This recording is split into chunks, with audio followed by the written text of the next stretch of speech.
folks, and welcome to another day in the Milky Way. And tonight we got a great show about an ancient philosophy of Pythagoras and antiquities of old. And tonight we got my co-host Lucky Stone and our special guest Nina, the Mystic Truther. Thank you for being on tonight. My pleasure. Pleasure to be here. Yeah. I'm just posting our links up everywhere. Yeah, here. well, thank you for being here. Yes, post your links. Don't forget to go over to both their channels and subscribe over there, where they put on great stuff. And I'll be on Nina's show tomorrow night, so don't worry. We have a great show planned out with Let's Talk. So get over there tomorrow night at 8 o'clock and join us over there. But tonight we are talking about Paul and the life and philosophy of Pythagoras, which is in this book, The Secret Teachings. Secret Teachings of All Ages. And as we've just learned in the last 20 minutes or so, comparing notes, is that there's different volumes of this. And right, this one here that I have is the reader. There are different editions. But getting back to that, we'll unpack secrets behind the great ancient structures like the pyramids tonight of Egypt, hanging gardens of Babylon, and exploring whether these marvels were simply architectural achievements or encoded with deeper spiritual scientific knowledge. These wonders weren't just built to impress, they were tools of initiation, maps of cosmic order, and messages for the future civilizations. In the second half of the show, we'll dive deep into the mystical life and teachings of Pythagoras. I want to say Pythagoras, but no, it's Pythagoras. Not just as a mathematician, as you may know him, but as a spiritual teacher and initiate of the mystery schools. We'll explore his philosophies on the transmigration of the soul, divine geometry, sacred music, and the harmony of the spheres. Manly P. Hall reveals how Pythagoras, his work, connects to reincarnation, numerology, and the purification of the soul through disciplined living, which I'm sure none of us do. This show brings together ancient wisdom, lost science, and esoteric truth to help us understand how the past still shapes our spiritual path today. And what do you think of all that? Where should we jump in? That's the good question. No, that's the notes too. So did you learn? Have you guys read any of that stuff? The notes, any of the book? Just even glancing over. Is there some things that stick out to you? Some things that we want to talk about the Antiquity, weird things that they were doing back then. That we have no clue how they did them. Well, the one part they talk about the one Delphi and about Python and about they they had virgin women translating for the Oracle of Delphi, and supposedly there were gas and stuff like that, but they really don't know what the smoke and stuff, the steam around Oracle Delphi were. We have ideas, but it's all convoluted because we claim that it was drugs, that they were cooking drugs under there and making women high. It was one thing where there was methane being released, but the stories are crazy. But the problem of all this is that their predictions were accurate, and that they can't explain. A lot of what they came, because they wrote everything down, and they know that, but they only need a fraction of the stories of the predictions, but they know a lot of them were accurate. So I don't know, but Pythagoras did talk. I mean, not Pythagoras. Manly P. Hall was talking about different parts of it, and it was fascinating. Pythagoras himself, as a mathematician, was second to none. But he didn't we attribute a lot of math to Pythagoras, but he admits it wasn't him who came up with it. He just got it from the other cultures. He just kind of collected it. So it's all interesting. Yes, it's all very interesting. Yes, yes, yes, it is. Nina, don't you wish you were one of those virgins at the fires of Delphi, telling the spirits what, getting the messages as the smoke reeled up from underneath you as you sat on your pedestal? No, probably not. I'll probably pass on that. It's kind of funny. Somebody mentioned something about, the Catholic Church, they swing around the incense thing. And I have heard that. Yeah. And actually, we were reading that Dolores Cannon book, and they said in there that, yeah, they do have something in there that I don't know exactly what it does, but probably makes you feel good so that, you'll give more money maybe, or, I don't know exactly what that stuff does, but it wouldn't surprise me that there was a little extra in the incense there, So, oh, yeah. I don't know. With all of those cultures, religions, things like that, they all use smoke, smoke for something. And smoking or smoke stuff, and of course, we've talked about smoke around here. It's a sign that the things are going to the spirits, and smoke seems kind of a spiritual thing, all because it's in the air and it's floating, and yet you can't touch it. It's like seeing a ghost, but it's really the best you're going to get.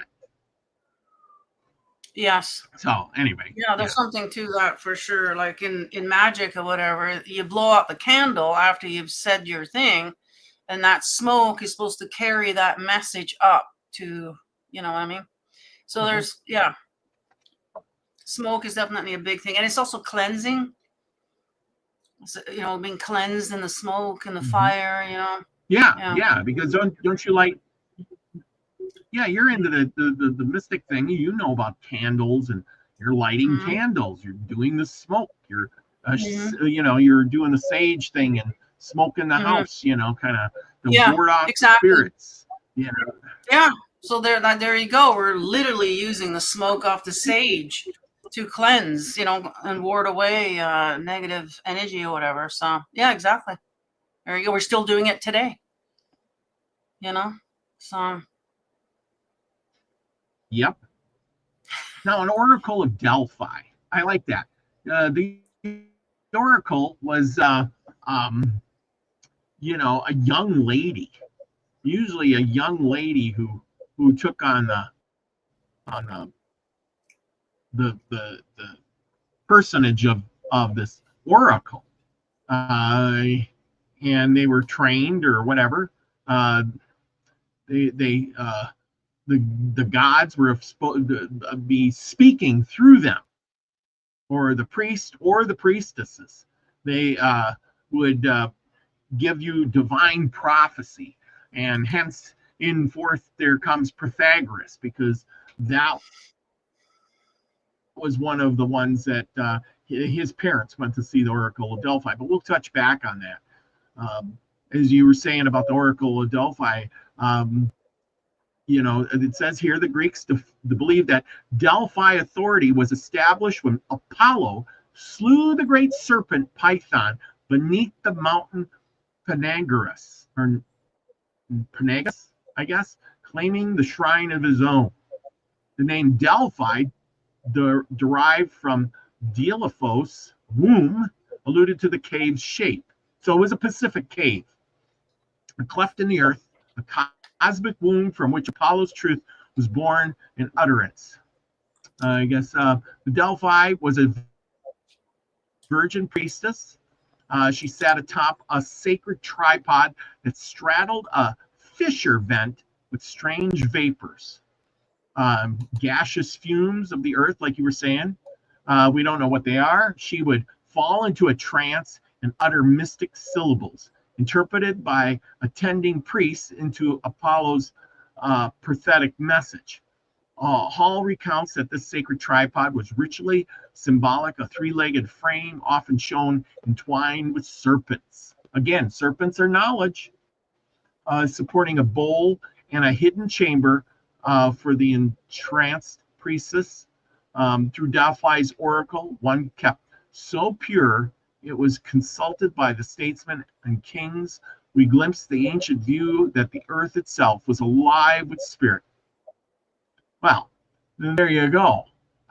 So when they're talking about this, she was saying things and it was being interpreted. You think that the priests that were interpreting it, or the people who interpreted what she was mumbling, could that have been a show? And they already knew what to do or what was going on? Sleight of hand. Or do you think it was a real deal? Like I said, the information that they got from Delphi was amazing. So they would have had to have a lot of foreknowledge. So I don't know. I mean, maybe the men knew who was coming, and they studied up, and they had spies before they came. But the stories that they knew before things happened, of course, this has also been written by someone in the future. So maybe they made up that, the accuracy of Delphi. Who knows? Maybe. But it would be a great way to disclose something without being the messenger. So it definitely, would be a sneaky way of disclosing things for sure without having to be the messenger that gets shot, Do they not do that today, where they come out with stuff? I mean, I think they do that in like movies, TV. They put something out there, and about 20 years later, it comes true. I mean, we see it on The Simpsons all the time. I mean, it's like, oh my gosh, we didn't expect Trump to get elected, and look at it was in The Simpsons 20 years ago. How did they predict that? Well, not just that, but down to the paper falling. I mean, that's a little eerie to me. Like, I don't know. Are they time traveling or what that is? So do we still have? So then the question is do we still have do we have oracles out there that are predicting the future and they just don't know it? Oh, for sure. They don't all speak at once. Well, that's what oracles are, isn't it? Yeah, that's true. Right? You don't know, if the information is correct until it happens. That's what it's like right now. We're going through Kim Clement's prophecies, that's what Bull Pulney is all, and that was done, 20 years ago or whatever he did that, so, most things do come out later, much later, where it makes sense much later. Like at the time, you don't know what the heck you're talking about, but 20 years later, it's like, oh, okay, that's what they were talking about. So, yes, absolutely. Well, I suppose if you predict something that's so crazy, eventually it probably will come true. Like he's saying that they do that today. It's called channeling. Yeah, we talked about channeling many times. So there you go. Today's oracle.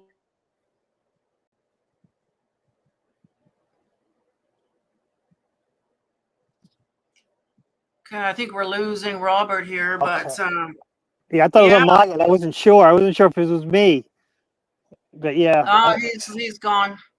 Yeah. Yeah, I'm seeing Scotty here talking about, today's oracle work as a TV cartoon writers. I mean, I bet you that, the writers and the producers and all these people are using oracles to get their information for sure.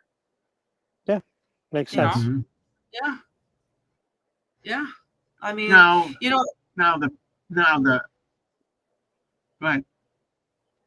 I was going to say, like even Queen Elizabeth back in the day, she had a live-in. I think Nostradamus was a live-in. Whenever she woke up, had a dream, rang the bell, he was there to interpret. Like these people have been using astrology, oracles, you name it, man, since day one. It's just in the recent years that we've been told that that's evil. But they've been doing that since day one. So Yes, they have. Well, back in the day, the church, the Christian church, when the pagans had their oracles or whatever, of course they deemed it to be, the devil or a demon or something other than like that to blame it on, and therefore it was, oh my, you're not getting that information from God, If it wasn't from God, it was always the devil or a demon, depending on what it was, so I guess. So if they didn't yeah, want to get that truth. yeah. Yes. Yeah, well, that's what they did. Exactly. So if it's them, then it's the Holy Ghost. That's, like the Bible, the whole Bible was channeled 300 years after the fact, even. So, Yes. but then it's the Holy Spirit. But, oh, if it's the pagans doing that, oh, that must be the devil. So. Yeah. Yeah. It was always about the pagans. Let's get rid of the pagans, steal their stuff. And then we will, because you know what? Power is in the predicting. And if you can control that history or that power, like the church did, well, then you're golden. But if somebody else is doing it or can do that, you're not as powerful anymore. Is that true? And I think that's why they got rid of all the oracles, and the church went to, we'll tell you what to do. We'll tell you what's going on. And if there's any predicting to be done, it's God's word. That's right. At least that's the way I see it. Yeah. Well, that's exactly why they made it into something evil. Because they didn't want us to talk, to go somewhere else. They just want us to go to the church. They don't want us to go anywhere else. And they definitely don't want you meditating and going within and all that stuff that Jesus actually told you to do. They don't want you doing that because, again, that's not going to give that 10% in the plate every Sunday. So we got gaslit big time. Yeah. Yeah. Yeah. You got to get rid of the competition so that you can be the number one. And then you become all these things. And yeah. So, yeah. So let's talk about something really cool. I don't know if you've seen this in there, about the ever-burning lamps. Something kind of odd about Antiquity. You've heard about the ever-burning lamps, and they would put these lamps in tombs that were supposedly to burn forever.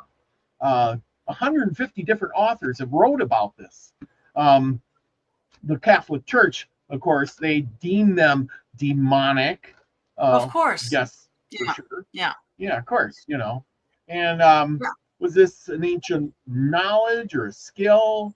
But the light that they put in there, they said that was an eternal light of wisdom. So if you kept this light burning after the people had died in their tomb, this was a showing of their wisdom that's still burning today. And even, what's her, Blavatsky? She even had a recipe for this, but yet nobody could actually figure it out and make it. So, I know. I was just reading about that. Yeah. So apparently, this fuel that they used was ever burning. So it regenerated itself. So it would burn out, and then I don't know exactly how that would work. But when I was reading, I'm like, oh yeah, they're going to bury that information because that's not going to sell very much oil, is it? If you got this regenerating substance that's burning forever, that's not going to be a profit here for them. So that definitely got squashed. And it doesn't surprise me that the Bible deemed it evil. Of course, the devil made that. Yeah, because there's no profit there. Yeah. Yeah. So there's lots of technology out there that we need to harness in. We need to get that stuff back. Yeah. Yeah. And I think, no matter how many tombs they opened, it seemed like they said, oh, at the fire, as soon as we opened the tomb, it went out. It never would relight again. I'm thinking, well, we're scientists. Get the scientist in there. And once you have one, all you got to do is just, recreate it, to study it or something. Lucky you're more of a scientist than any of us. What do you say on that? Well, a lot of these digs are Is this even financed by rich people. Mm. Mm-hmm. So you get a lamp that burns forever. That rich person's, he gets first dibs on whatever's in that tomb. So, yeah. You really think that the rich people are going to want to put something that eternal lights? I mean, no, they're not going to do that. So, I mean, no one's going to study it because, they don't want to replicate it. They don't want to know how this works. And hell, they might have actually done it, made bunches of them and give them to their friends at little parties. They might know full well how to make these things, but we'll never see it because we're not supposed to. They want to work our brow and give our money and you're not a slave because we get paid. We get paid for the work we do. We're not slaves though, really. Yeah, I know. We just everything we do in order to live, we need to pay money. In order to pay money, we have to work. So no, then they're never going to give us that because then we'll spend less money on electricity. We won't need them anymore. Yeah, it's kind of like what happened to Tesla, right? You saw how they gaslit him and and all his inventions because there's no profit there. They don't want that. If you can't put a meter on it, they don't want it, as J.P. Morgan said. So, and that's what they did back in those days as well. They could see, hey, there's no profit. We have, how are we going to sell the oil or the candles over here if we got this stuff? That's not going to be good, right? So yeah, this gaslighting thing and all this, that's been going on for a long time, unfortunately. Well, the biggest problem with Tesla is some people say, oh no, he invented, we know what he invented, we have all the technology. There are people who believe that fully well that we have everything by Tesla.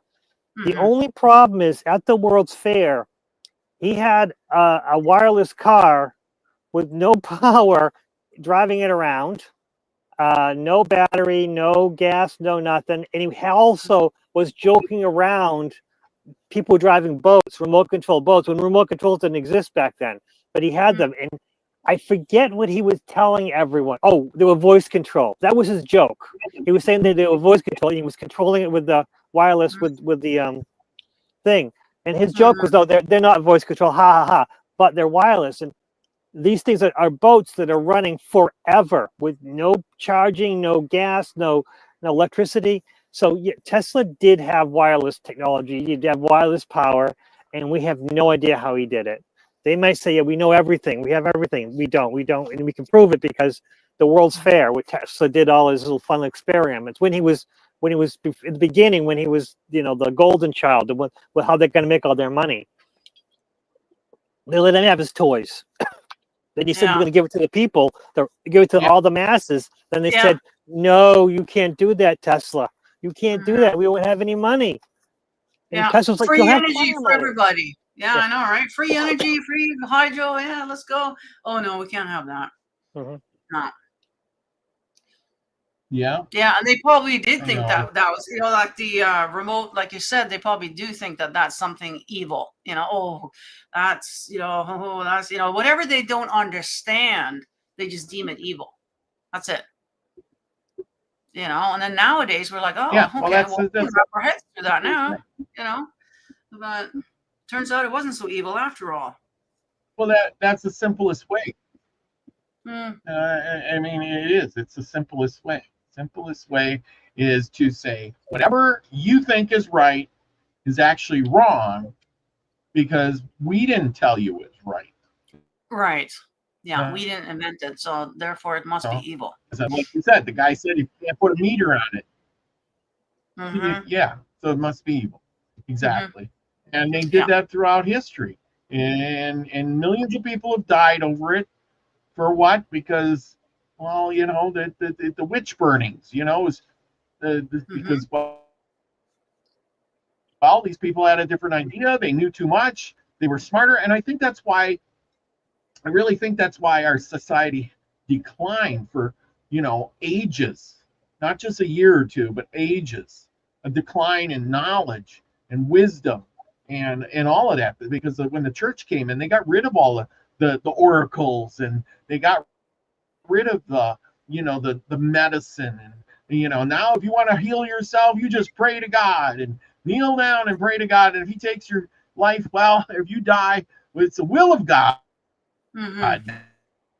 Yeah. And the devil did it, Mm-hmm. And it sounds well, they did it's a really lot the of way it things is. there. So people toss Yeah. knowledge and common sense right out the window. Well, they did a couple of things there by burning a few of the witches. I don't know how many actually died, but right. these were obviously, free thinkers, outspoken. They were, smarter probably than most, or not just that, but they were outspoken, and that's what they don't like. And that, got rid of a lot of them, but also it sent a message to everybody else: keep your mouth shut. Don't say anything. Just go along with what they're saying, and everything will be fine. And that's exactly what happened there. And so we weren't right. dumber. And all that knowledge had to go underground. Yeah, we just didn't say anything. It wasn't that we were dumber. I don't think it's just that we didn't say anything. Well, but we dumbed ourselves down, because now it was like, I want to know. I don't want to learn. I don't want to know anything, because that'll just get me in trouble. So I'd be better off not knowing. Don't want to learn anything. Yeah. I mean, don't look at tell the me. I don't want to know. That was about the same time. So all that went underground. I was going to say, and that's why I guess a lot of these, underground schoolings and hidden knowledge, whatever that you want to call them, hidden societies, whatever, came about, because they kind of had to. You couldn't just have it out in the open, so you had to go underground with all that stuff. So,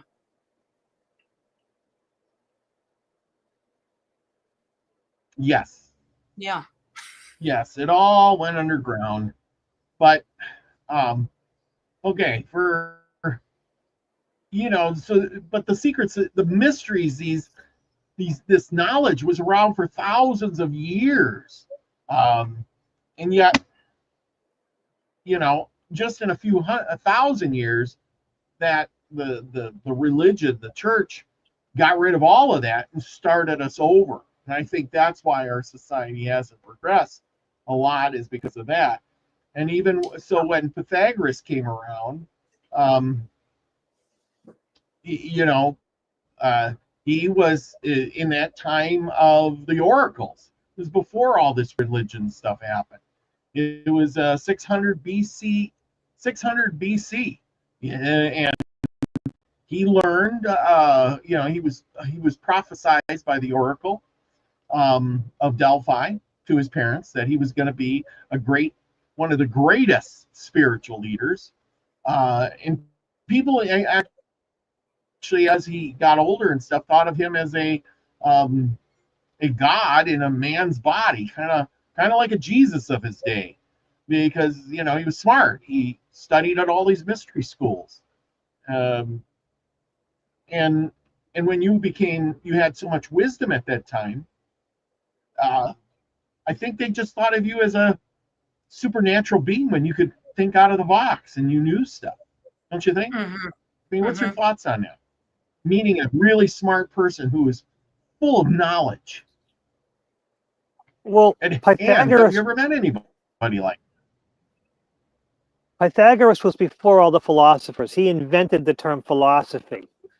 Yes, he was the philosopher's first philosopher. He was the guy that the really knowledge people would refer back to. So he was the pinnacle of everything. And the other thing is that he knew so much that I'm seeing Robert's frozen. Uh-oh. Yeah, I can't look at Robert right now because it makes me laugh. He's chugging big time that wine. Yeah, I see. Go, Robert. Go, Robert. So you can freeze. You froze. That's all. back. You're back again. You're fine. But Pythagoras we don't know how great he was because he lost a lot of what he did, and also he died 3 different ways depending on it. So have I ever met anyone like Pythagoras? No, absolutely not, because that's someone who is so far outside of everything that he doesn't care. Pythagoras did what he wanted. And the only thing that killed him was a group of ruffians who were probably paid off by the government for all we know. But no, I never know anything like Pythagoras, and I don't know if we'll ever will. That's But someone interesting. that I'll have to knowledgeable, study yeah. that guy. I'll have to study that guy a little bit. Yeah, that's Well, interesting. yeah, and today,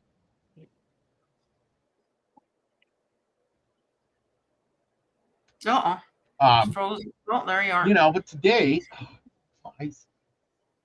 there I am.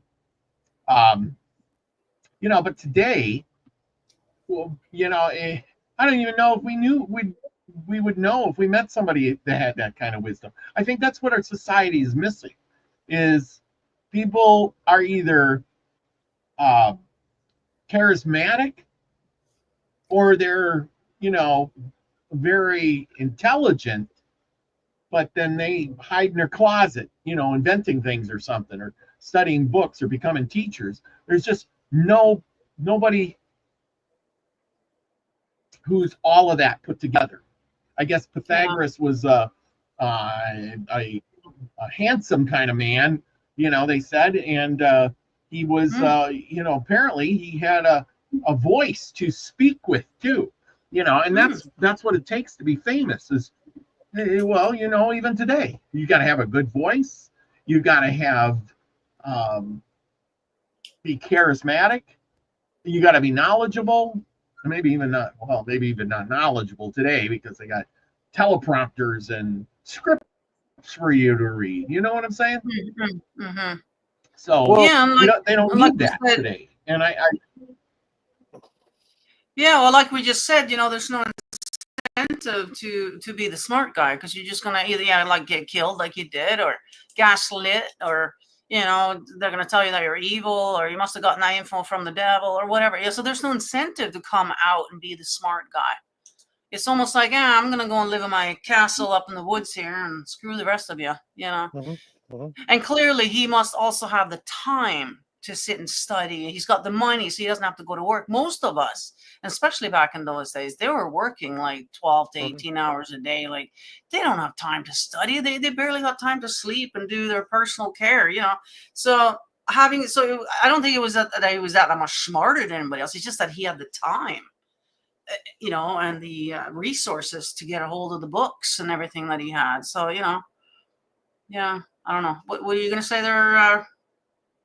Well, Lucky? he was incredibly tall too. He was over 6 feet tall back then, when everyone was pretty much barely 5 feet. So the guy, Pythagoras, was he was a giant, physically, intellectually. Yeah, he's part of the Nephilim. Same with Baron. You know, he's what, 7 foot tall or something. They're from a different bloodline, and so they probably do have access to knowledge that, you know, the rest of us don't. Yeah. Pythagoras, he hungered for that esoteric knowledge, and he went around into all the mystery schools. He studied in Egypt. Yeah, there you go. Learned the temple mysteries. He went to Syria. He got the mysteries of the Adonais, I guess that's called. And then he went to Babylon when Babylon was still Babylon, and he learned from the Chaldean Magi. And then he even went to Persia and India. And we know India has a lot of, you know, stuff going on over there, especially 1,000 years, 4,000 years ago, I guess. I don't know, wherever he lived. Well, that's where Jesus he even went over to the Orient and learned some. Yeah. And it says here, even some of the stuff from the Zoroasters, you know. And so this guy had a huge perspective of all of this stuff. Can you imagine? You know, and if you had a good mind to remember it all, you just got everything there, and it's all surrounding you. And then trying to pick this stuff out, and you know, somebody asks you, you can answer this stuff and tell them, hey, where do I go when I die? Well, this is what happens. This is the path you can follow. Wow, you are just so smart. Well, we're still not really sure. He might have had a photographic memory. Yeah. Well, you never know, right? And like I said, he had the time and the money to travel and study and not have to work, you know. So a lot of these people in our books, Like even Aleister Crowley, you know, again, he was born with money, so he had the time to do all these things. You know, and so it's not that they're any smarter, essentially, but it's just that they have the time. Most of us are just so bound up in work just to pay for shelter, to keep this out of our life. That's it. That's all I know do. it. Yeah. I know the feeling. Lucky, I'm sure you got the same problem. If you didn't have to work and all you needed to do was read and study, how much smarter would you be? Travel to India. Yeah, I know, right? Well, yeah, definitely. If it didn't have to work, I'd be more smart. Exactly. Or I'd be stuck on. I think smart people either get paid off or get overworked. But the time of Pythagoras, they were also doing the wars between Sparta and the Persians. So that must have been tough to get to India because you had to. Although who was Pythagoras? Was he Athenian? So maybe he was able to free because he wasn't Spartan. Maybe he was able to freely. Oh, So who knows? But it's interesting. The time of Pythagoras is also the time of Xerxes and Sparta, and the Persians fighting Sparta. Mm-hmm. It is interesting. It is interesting. So yes, there's something maybe there because I do know that we think that the Greeks were the heroes and they defeated the evil Persians. But if you learn the history of King Xerxes, a real person, he was a philosopher king. His army was people, while Sparta, they were just a small group of people who owned a lot of land, who actually were also the same people, but they weren't Spartans. They were the Helots. They were different. So Greeks were not the heroes. The Persians were the heroes. So maybe back then, someone like Pythagoras could, I'm not involved with the war thing. I'm a different person. So maybe he was free to travel. But I'm just thinking about outside the box and trying to figure out how he's able to travel everywhere. But maybe because the Persians appreciate him, say, "Yeah, go ahead, Mr. Philosopher. Keep your people," because they were all peaceful. The only weird thing they had is they didn't eat any beans. That's interesting that you're mentioning Persia here, which is Iran, right? And yeah. That's now back in the headline again. They really want to get them. Why is that? What's down there that they're so interested in? You know what I mean? That's the thing is Persia, which is Iran, Iraq area. That was for the thousands of years. That was the center of knowledge, the center of so that learning. That was where Yeah. Well, that answers my question, and we've kind of touched on my shows that I do believe they have a lot of stuff over there, ancient knowledge, books, probably artwork, you name it, man, that they have there that the Americans want, or the Western, they want it, and that's what's really going on, So makes you wonder what did they do when. Well, what happened when the military went into Iraq? They went right to the museums. They went right. And they took all the stuff. Well, there you go. Well, that just clarifies everything I just said. Well, Iraq is Babylon, and Iran is Persia. Yeah, so Persia. You mentioned Persia. They were the good guys. Why is that? Why did you say that? Because they were freer societies. Their armies were made up of the people. They didn't have slaves because everyone was, the king, of course, wanted land, and the Persians were causing trouble, and that's why. Because Sparta was supposedly defeated the evil Persians and their the thousand faces army, and supposedly the Persian army were these elite troopers who were evil, but they weren't evil. They were actually army people who rose up in the ranks. They were, supposedly the elites were special closed-minded people who are, secret society in the Persian army. No, they were regular army guys who rose up in the ranks. Well, the Spartans, they were the ones who were segregating from the other people. They were better than the people that on the land. And the Spartans were actually had a day where they could kill any of the people in the country for one day. And they also, their kids, the boys in the army, one of their jobs was to go out and go kill a person in the fields secretly, to see how good you are as a military guy. And that would keep the helots in line. Persians never did anything like that. They were much more free society. They were much more open, more democrat society. Well, of course, we believe the Greeks were democratic, but they weren't. They were run by a very small group of people. It wasn't real democracy. It was just, we call it democracy, but the Greeks didn't have democracy that we believe in. It's all taking information and putting upside down and hiding it. So, Right. So that's why the Persians are better. The more you learn about the ancient Persians, the more you learn that they had a much freer society than ancient Greek. And ancient Rome, absolutely not. The only way you could get it was being, again, in the Roman army, whatever. You could become a citizen, but again, you weren't like the real Roman citizens.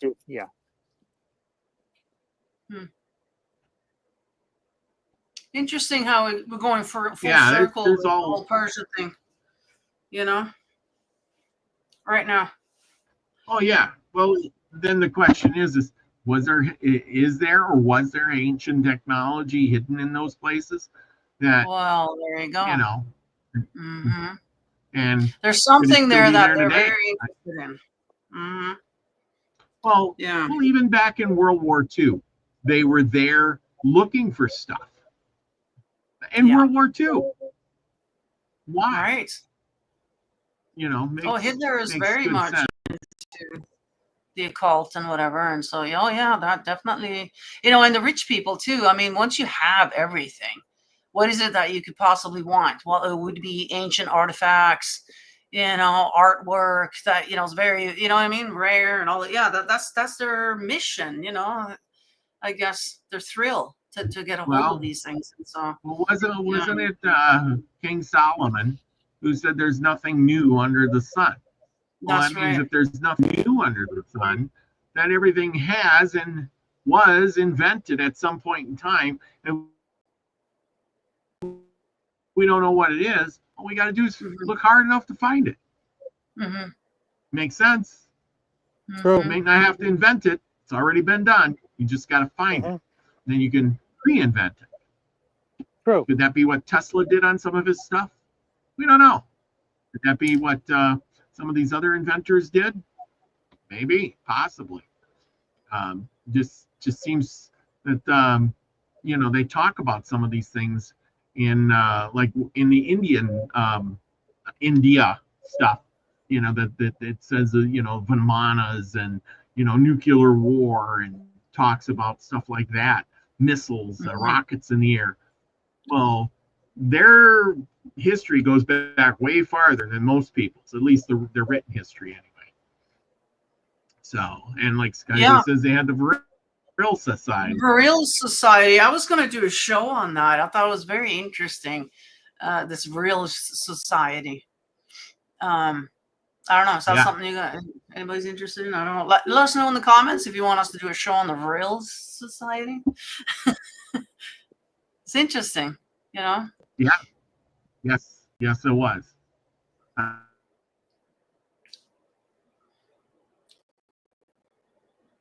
Where did they get it from? Like when you've done shows on the universal consciousness, is that where they're picking stuff up from? There's nothing new under the sun. Is it the same information kind of going around and around, sort of in a loop? We just happen to catch it once in a while. I don't know. I'm just, how do we get this? The things that we do, how do they invent this and that and the other thing? Like, where'd they get it? Where did Tesla get his stuff from? Did he just pick it up from universal consciousness? Like, what I mean? Like,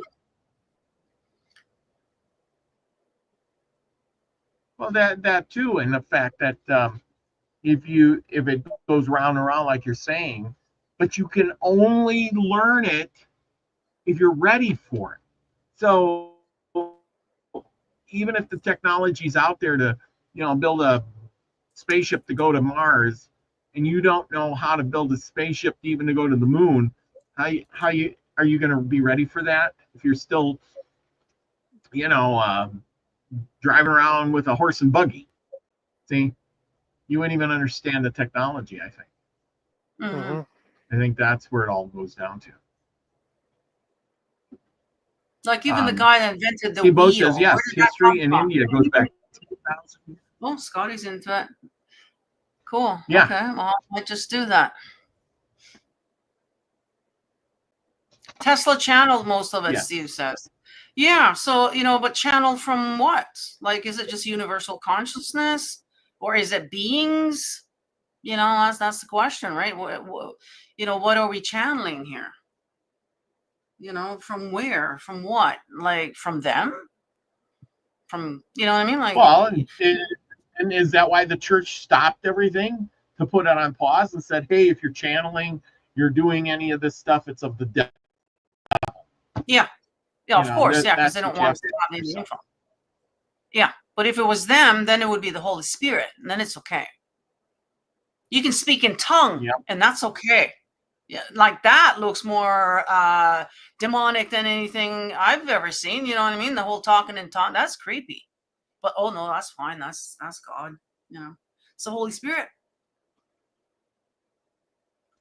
So Yes. Well, now the ancients did something. We've been talking about Pythagoras, and of course, he studied the occult. His fundamental disciplines in he had a school, of course, where mathematics. We know the world, everything is made up of math, music, and astronomy. So music would be frequency, and astronomy would be planetary stuff, I imagine. Correct me if I'm wrong. I don't understand the astronomy as much as I should, probably. Sorry. yeah, I'm not an astrologer But either. the I just listen to other ancients, people. I believe, people from societies way before. Yeah, some people are really good at it. But I think they left us stuff, monuments. They had astronomical knowledge embedded into it. Showing us a storehouse of wisdom. It also had mathematics to it.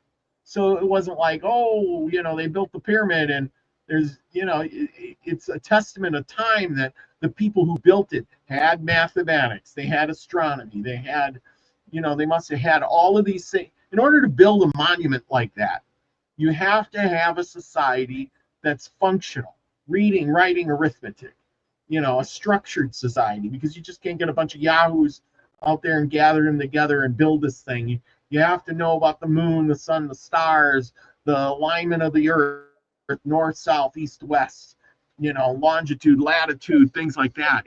Am I wrong here? Lucky, what do you say about that? You know more about that than probably I do. Well, astronomy is math. Everything is math. It's about angles and about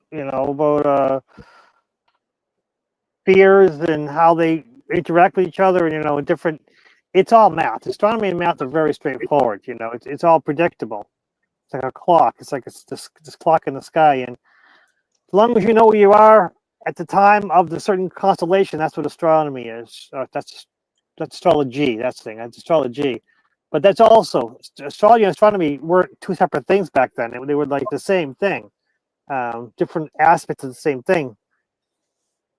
I don't know. It's all very interesting. There's a lot more questions that the planetary physics has that don't make any sense. The planets, they do things that are like even the 9 planets or 8, depending who you ask, in our solar system, each one has a unique physical thing that they do. 2 are spinning backwards.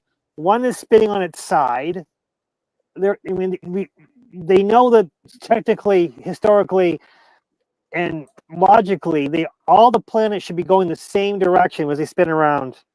And they should have pretty much similar things, just bigger and smaller, and they influence each other. That's fine. But, Yes, you have to be smart to understand this stuff. And even when you do understand, you realize you don't know it. I guess that's what Socrates said. One thing I know is that I don't know anything. Exactly. Because the more you learn, the more things like that doesn't follow the rules. Let's just Yeah. forget it. That's a different one. Yeah.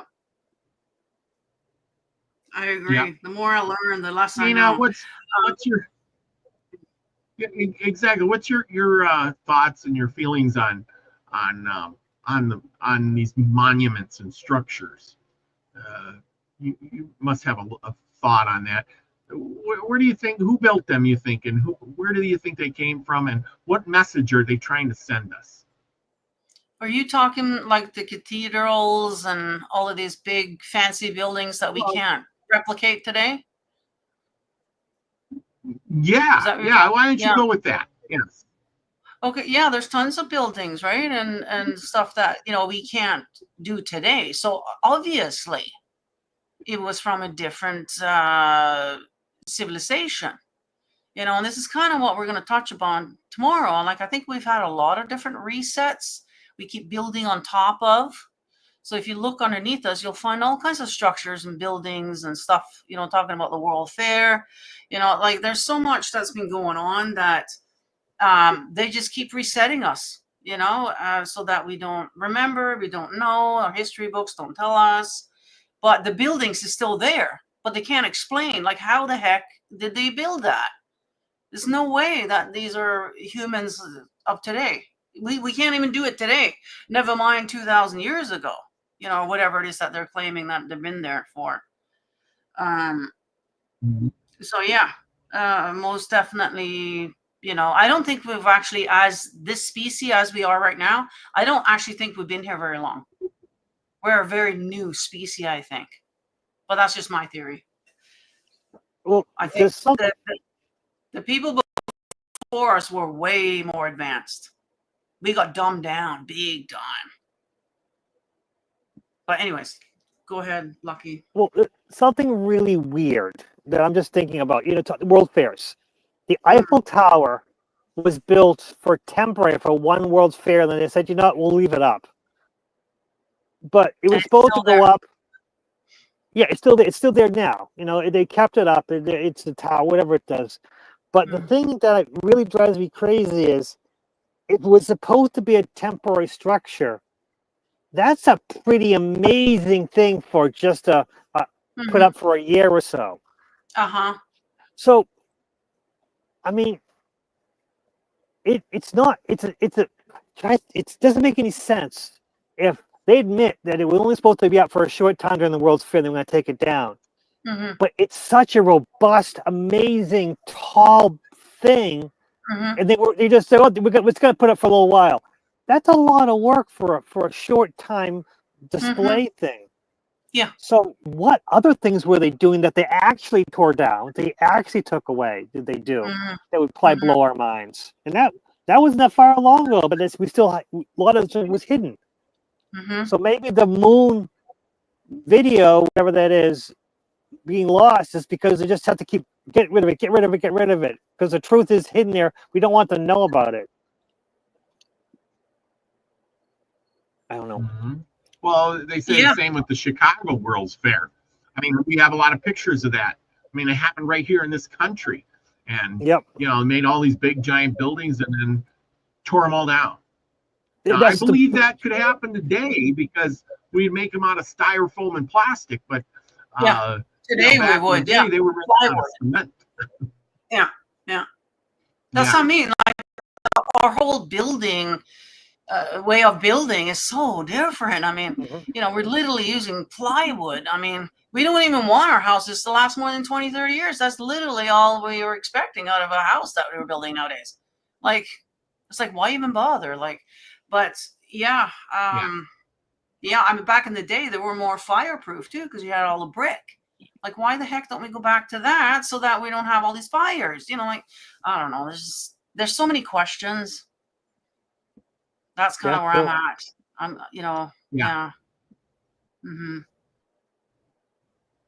Anyways, I guess we should rein it back to Manly P. Hall. I guess. Yeah, but you're right. Yeah. Yeah, no, I agree. But he does talk about these structures in that thing, and he talks about the what the structure actually what the structures are saying to us, telling us from the past, and that's giving us clues, with mathematics and how they were designed, and why are those buildings lasting so long when we know we'll build a building and within 20, 30, 40 years we're tearing it down because it's gonna collapse. Mm-hmm. But it could be a money thing too. Why build a house that's going to last you generations? There's no money in that, is there? So that might be the whole angle that they took as well. Although I don't think they have the knowledge, but that might be an angle there. Let's not build something that's going to last more than 20 years, because we want the next generation to rebuild. We don't want, how are we going to make money if, the house is lasting forever and ever? So again, yeah. There's that. Yeah. Just like the light bulb, right? The first light bulb is. Well, if we get back to Pythagoras. Yeah, let's get back to that. Yeah. Well, first, yeah. For Pythagoras, he had disciples. He did, he knew all about this stuff. He had talked about a sacred diet, spiritual insight, spiritual approach to daily life, which was a guide to virtuous living in harmony with the cosmic order.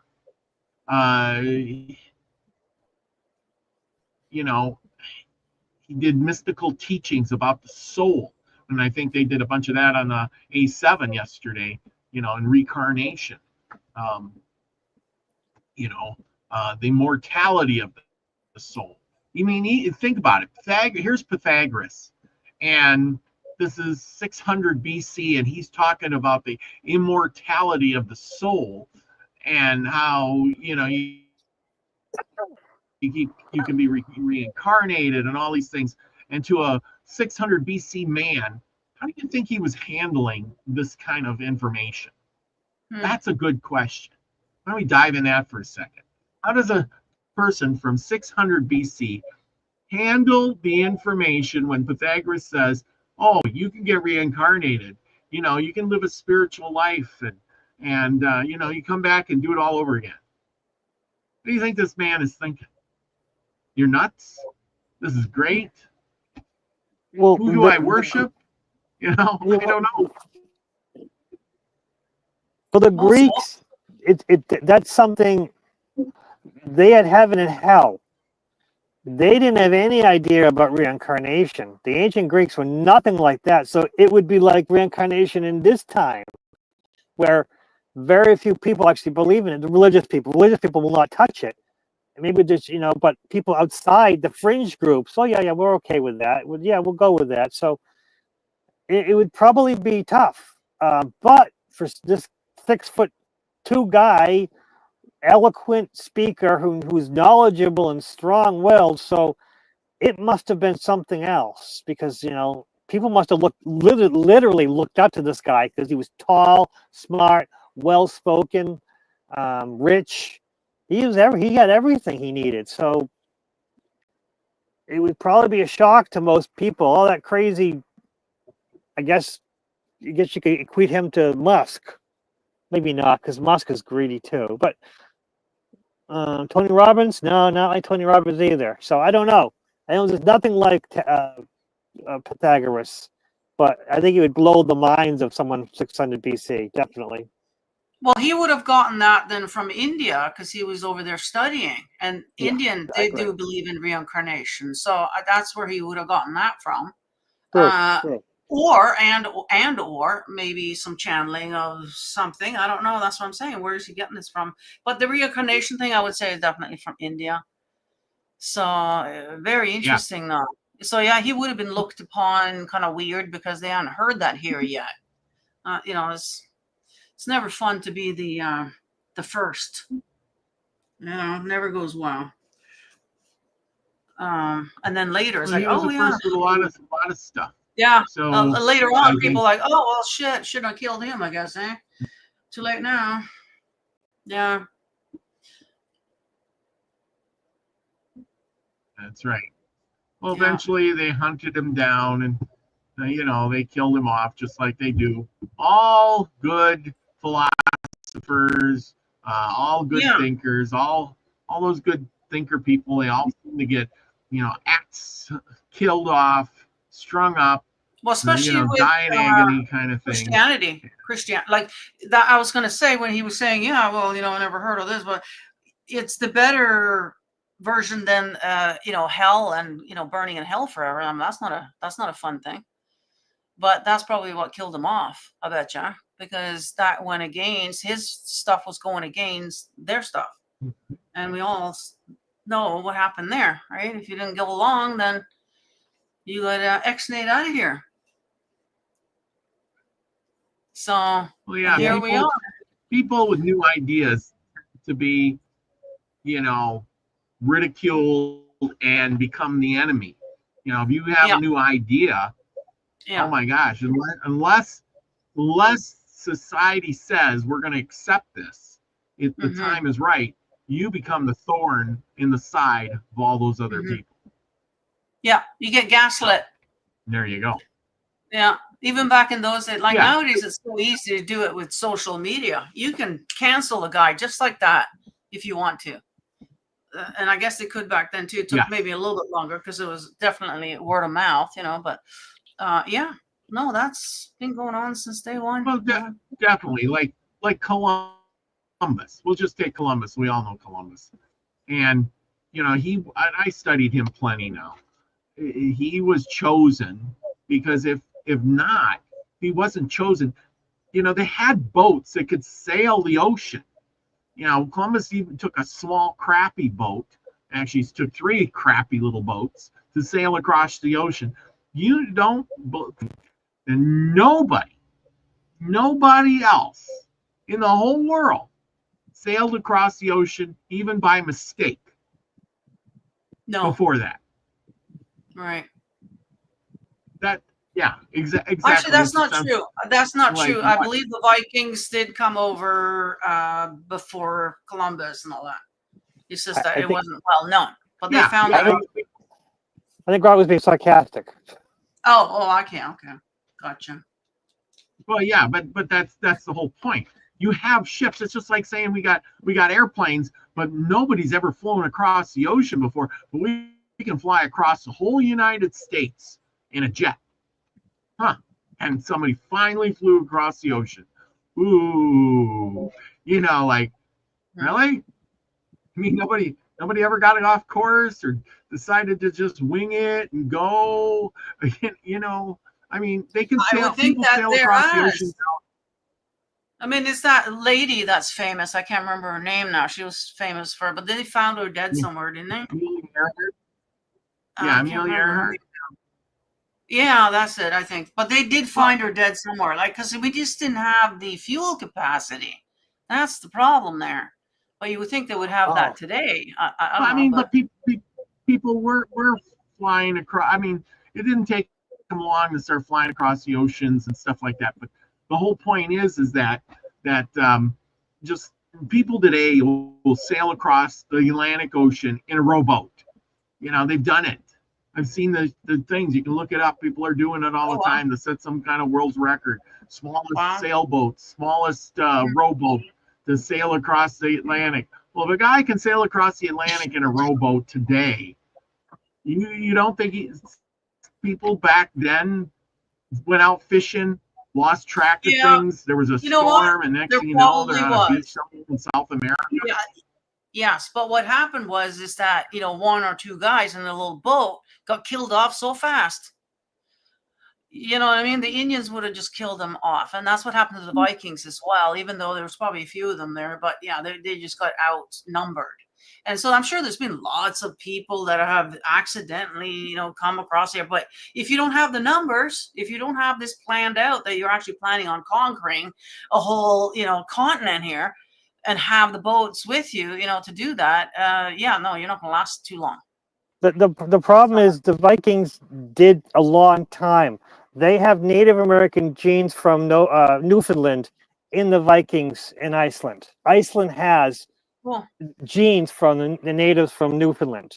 That they discovered that recently. So the Vikings just basically could not make a successful thing. And remember, they still Yeah. had family of in Iceland and even a little bit in Greenland. So they just couldn't make it here and get enough supplies to send back and forth. It was just too much. They basically just left and never came back. They weren't killed. They just gave up because this wasn't viable. Well, they may have left, but they also, I think, what I've heard is that their little village got overrun or whatever, and so.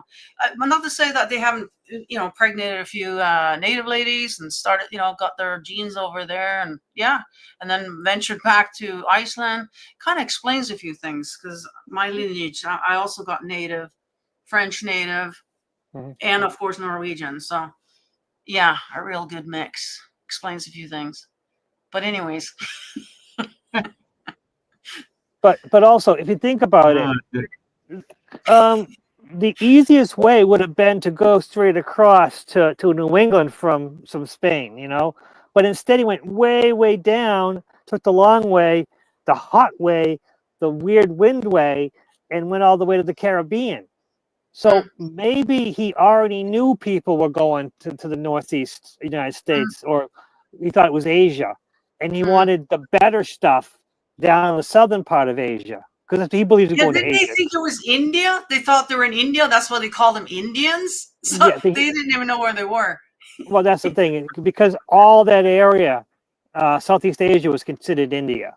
So for them, that's why they called it India. Yeah. So there wasn't just the India, but they thought the whole Southeast Asia was India. Right. Because they were dumb. Right. Well, they didn't know too much. I mean, there was no telephones, there's no emails. Study, though, with Columbus. But Columbus, before he took his southern voyage, as you know, he did take a northern voyage a few years earlier than that. So he did go to the north first. Then he came back, and then he wanted to go to the south. I think he just wanted to, figured there was, he had a map. Put it that way, he had a map. Yes, he got maps from Italy. So, yes, he had some maps from more than one voyage. So, so something they kept coming here, but Columbus was the one who succeeded at coming and taking. Oh, actually, it probably was the people. Columbus taking the people was probably the thing that was like, hey, we can't get gold and spices. We can get people at least. But those people did have some gold on them, those tribes. They had some gold, even though they couldn't find it. He knew if you're wearing gold, it must have came from somewhere. Yeah. You know what I'm saying? Oh, yeah. So he knew there was gold there. He didn't know where it was. And then obviously the natives didn't dig it up out of the ground. So it's from the river, probably just gold panning in the river. And, not just that, but all kinds of I think there was there was a society there that had thrived for thousands of years, and that gold had spread around from South America up into, even into North America. And, as the Aztecs and the Incas and the Mayans, moved around the continent down there, they brought their gold to those islands, and the kings would wear the gold on their crowns or wherever, necklaces and beads and jewelry and whatever, even though they may have traded fish or other types of supplies for that. I guess it probably wasn't so valuable to them. It was just yellow metal. You get what I'm saying? So I don't think they didn't know so much exactly thought to it. Well, the Incas did paint their king gold. Oh. So the Incas did have Incas saw gold as part of the sun. I was going to say that's what represents the sun, because there was all about sun worship. So gold would be it. Shines like the sun. Yeah, so they took the gold and they painted their leader, and the leader would bathe in the lake Nicaragua, Lake Titicaca. Lake Titicaca, the Incas king would bathe there once a year in gold. Basically, just because gold will thin really, really well. You can pick very little gold and spread it all around, which is what they did. And then he would go, bathe. And so, I imagine if they ever heard the story to the Spanish or anything, they were like, they bathed their king in gold. That means they must have lots and lots and lots and lots of it. Yeah, no doubt, eh? Yeah, they're all thinking, oh yeah, we want some of that. Yeah. Yeah. Here's a couple bottles of whiskey. See you later. Yep. Oh dear. Yeah. Oh, I know. Yeah. See, and that's the thing is trade and stuff. Whatever it was. But like I said, they gold to the natives wasn't the thing like it was to the Europeans. Europeans went crazy over gold. Well, once they put a value on it, then it doesn't matter what it is. If you put some kind of value on it, then yeah, everybody wants it. Look at when they took the king, the Aztec king, and they said fill the room full of gold. Was the Inca king? Fill the room full of gold, and they did. I mean, to them it was just yellow metal. They'll get more. Yeah, yeah, easy. And who knows how long that gold had been around? Yeah. You know, if it was the other way around, they would have looked at it and said, "No, I'm not giving all my gold up for that guy." You're right. Yeah. Well, they're probably thinking, "Oh, this stuff is just sitting in the ground. We're not doing anything with it. Oh, fuck yeah, we'll trade it for some food or whatever they had there." You know? Yeah, of course. It's just a lump of coal to them. Lobe hole. Now you can take coal and make diamonds. Well, so anyway. Anyways, that's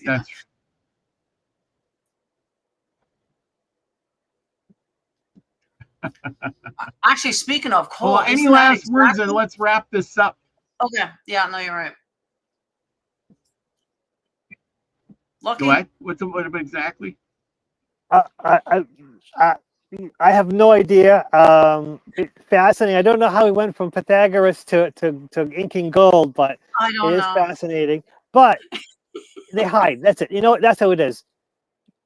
Through all of history, the government hides the truth. So be careful what you listen, and just try to take everything with a grain of salt. I guess. I don't know. Yeah. You know, listen and pay attention, but use your discernment, your intuition. You know. Exactly. Yeah. So interesting times that we live in, for sure. So as we wrap this up, very much so.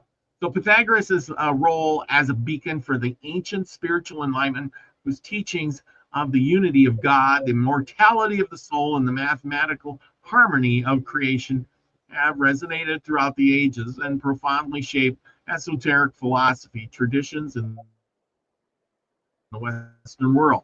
With that, everybody, you got to remember, go out, learn a little bit about Pythagoras.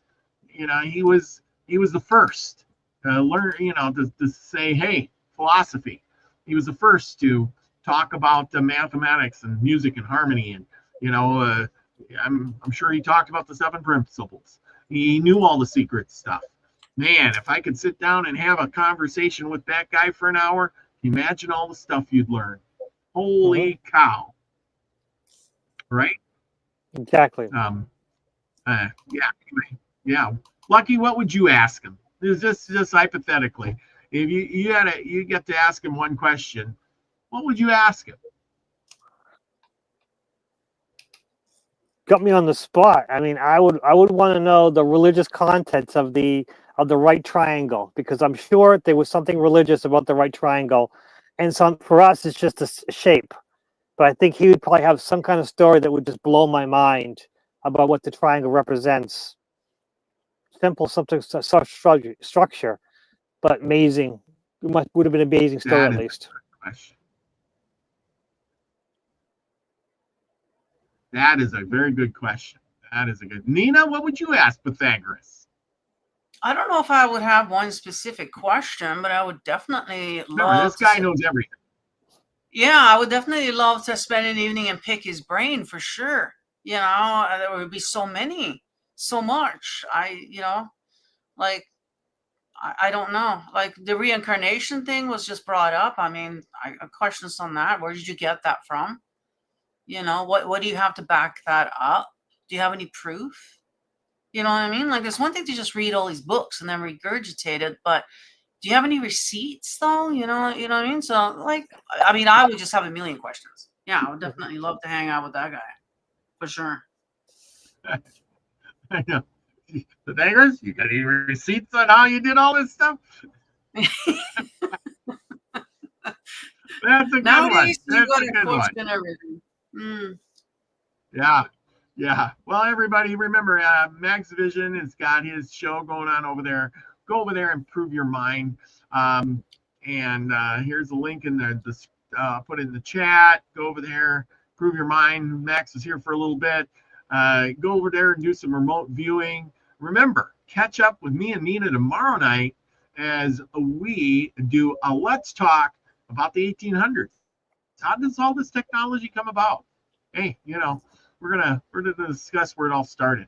I mean, we've been riding horse and buggy for thousands of years, using spears and bows, and all of a sudden we're using cannons, guns, cars, steam engines, and the next thing you know, we're flying in planes and going to the moon.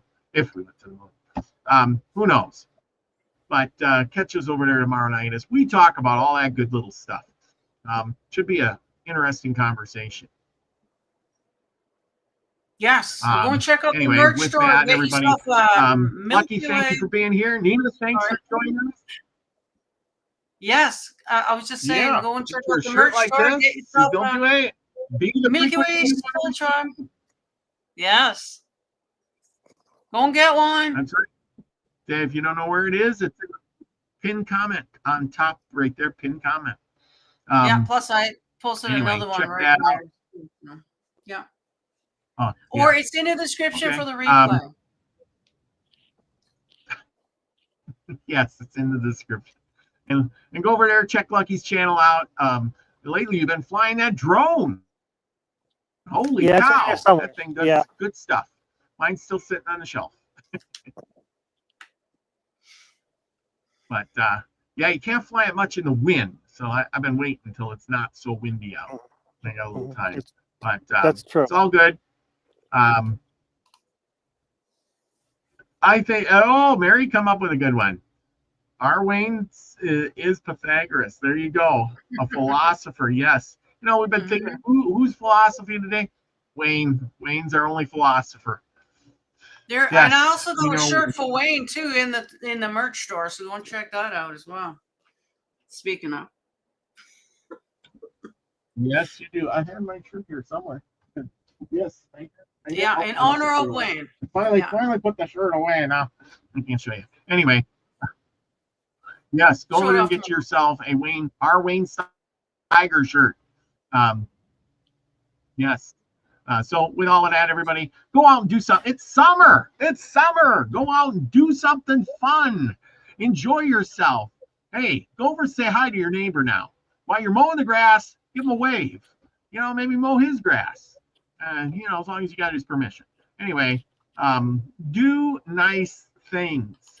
You know, remember, music, mathematics, frequency, things like that, astronomy. Go look at the moon, the stars. I don't care. Maybe you'll learn something. You know, hey, it'll be a good night. Turn off all the lights, go outside, look at the stars, it's calm, relaxing. Hey, maybe you'll see a UFO like I did the other night. It could be fun. You know? So with that, remember to be the frequency you want to receive, everybody. Love you all. Peace, everybody.